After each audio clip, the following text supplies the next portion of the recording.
अस्सलाम वालेकुम वरहमतुल्लाहि वबरकातुहू। वालेकुम अस्सलाम वरहमतुल्लाहि वबरकातुहू। हजरत, सवाल ये है कि आजकल उमूमन देखा गया है कि तावीज़ लिखने वाले जो हजरात रहते हैं, लेकिन आज उनको जादूगर कहा जा रहा है, बल्कि वो आलिम भी होते हैं अल्हम्दुलिल्लाह, बाअमल भी होते हैं, तो उनको जादूगर कहा जा रहा है और तावीज़ पहनने वाले को भी गलत कहा जा रहा है। तो इसके ताल्लुक से सही क्या है, फरमाइए। देखिए, सबसे पहले ये है कि आम तौर पे जो आप बता रहे हैं कि तावीज क्या है, ये जादूगर की पहचान है, यानी जादूगर ही लोग तावीज क्या है लटकाते हैं। हालांकि ऐसा बिल्कुल नहीं, क्योंकि मुस्लिम शरीफ की हदीस पाक किताब तिब की रिवायत में अल्लाह के नबी सल्लल्लाहु अलैहि वसल्लम के सामने हजरत एक सहाबी गया और जाने के बाद कहा, या रसूल अल्लाह, हमारे बच्चे रात में डर जाते हैं, हमारे पास कुछ ऐसी आयतें हैं, क्या हम उस आयत को लिखकर बच्चों के गले में ताबीज डालें?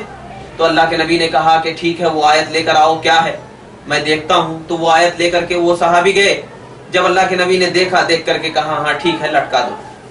तो और जब ये होगा, एक और रिवायत में किताब तिब की रिवायत है मुस्लिम शरीफ की कि हजरत अब्दुल्लाह इब्ने उमर अपने छोटे छोटे बच्चों के गले में क्या है कुरान की आयत वगैरह लिख करके क्या है लटका दिया करते थे, ये समझ करके कि अल्लाह तबारक व तआला का ये कलाम है और अल्लाह तबारक व तआला का कलाम शिफा देता है। ये दो हदीस पाक। तो इन दो हदीस पाक के जरिए ये बात तो साबित हो रही है कि अगर कोई शख्स कुरान के अल्फाज कुरान लिख करके गले में डाल रहा हो तो वो क्या है अल्लाह तबारक व तआला के कलाम की बरकत की बुनियाद पर क्या है वो तावीज इस्तेमाल किया जा सकता है। हाँ, और इल्मुल आदात का भी ताल्लुक है हदीस पाक में। तो अगर पुरानी आयात बेअदबी की बुनियाद पर के बेअदबी हो सकती है छोटे बच्चों के गले में, वो पेशाब कर सकता है, नापाक हो सकता है वो शख्स, तो अब कैसे है?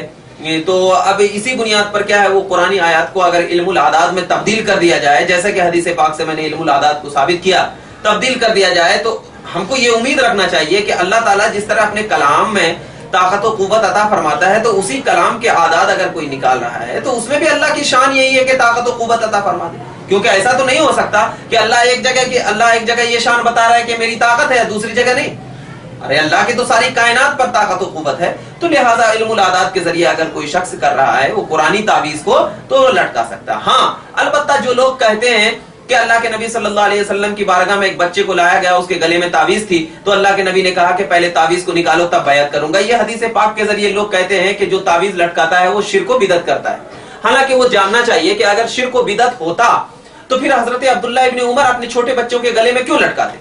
फिर ये सहाबी जिसको कि अल्लाह के नबी ने कहा देखो क्या लिखा हुआ है, फिर इजाजत दी क्यों देते? तो मतलब इन दोनों हदीस को अगर देखा जाए तो बात यही पता चलती है कि जो तावीज शिरकिया कलमात पर मुनहसिर हो, वो तावीज को कोई शख्स, आम शख्स अगर लटका रहा है तो वो शिर्क है, वो क्या है? शिर्क है। लेकिन अगर कुरानी तावीज कोई दे रहा हो तो वो शिर्क और बिदअत नहीं है। अल्लाह के नबी ने जो उस बच्चे के गले में कहा कि ये तावीज को निकालो, तो उस बच्चे के गले में तहकीक की बुनियाद पर, तमाम मुहद्दिसीन किराम की तहकीक की बुनियाद पर यह कहा गया कि इस्लाम से पहले मदीनतुल मुनव्वरा में यहूदियों का दौरा था और यहूदी लोग क्या करते थे, तावीज को शिरकिया तौर पर इस्तेमाल करके लोगों को दिया करते थे। तो अल्लाह के नबी ने कहा कि इस्लाम शिर्क को मिटाने के लिए आया है, शिर्क फैलाने के लिए नहीं आया।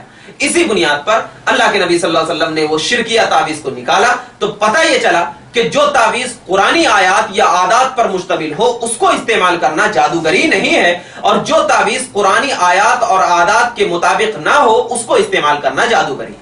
मुतलक तावीज वालों को, गंडे वालों को जादूगर कहना यह क्या है? बेवकूफाना हरकत है, जाहिलाना हरकत है। लोगों को इससे बचना चाहिए, क्योंकि कोई आलिम की ये शान नहीं कि अपनी जबान से ऐसे अल्फाज निकालें जो अल्फाज के कुरान और हदीस के खिलाफ हो। अल्लाह रब्बुल इज्जत हमें ऐसे चीजों से बचाए। व आखिर दावाना अल्हम्दुलिल्लाहि रब्बिल आलमीन। अस्सलाम।